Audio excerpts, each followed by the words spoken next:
Kia ora everyone. So this is day 7 of the Conscience journey towards Gaza.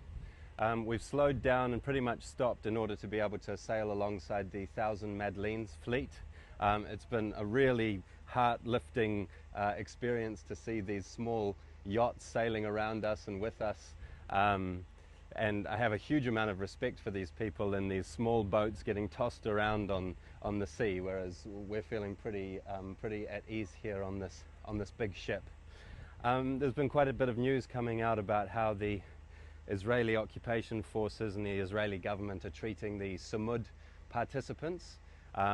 They were apparently made to kneel for 5 hours with their hands zip-tied behind their back for chanting Free Palestine when Ben-Gvir was trying to get a propaganda video about calling them terrorists. They've been put in cells that are infested by bed bugs. They weren't given water for 36 hours, and even then it wasn't drinkable water. We've had reports of people having their arms broken, shoulders broken, dislocated, people being beaten up. This kind of news does not deter us at all. If anything, it encourages us.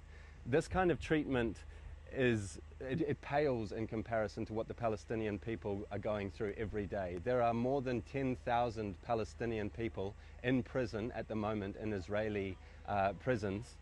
And this is their reality for sometimes decades on end. They don't have any media attention, they don't have any access to legal representation, and so what we may go through and what the Sumud participants have been going through is really nothing in comparison to that. The reason that we're doing this is to break Israel's illegal siege.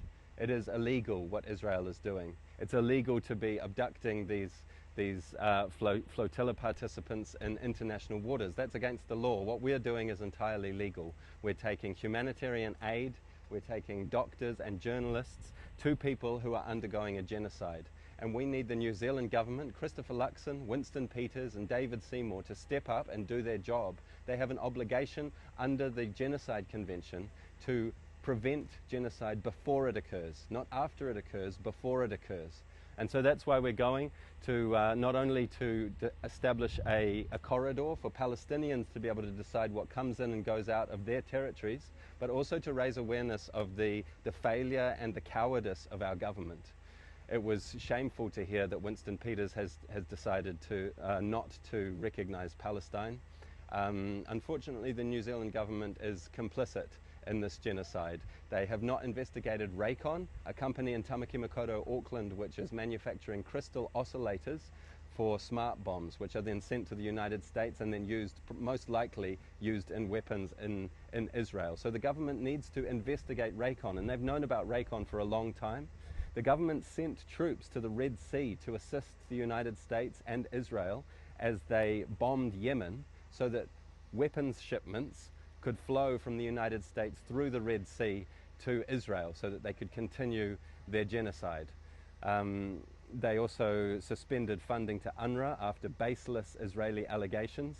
The New Zealand government, unfortunately, is failing in their obligations under the Genocide Convention. So we'll carry on despite the reports of maltreatment of the Sumud participants. It doesn't deter us at all. If anything, it encourages us.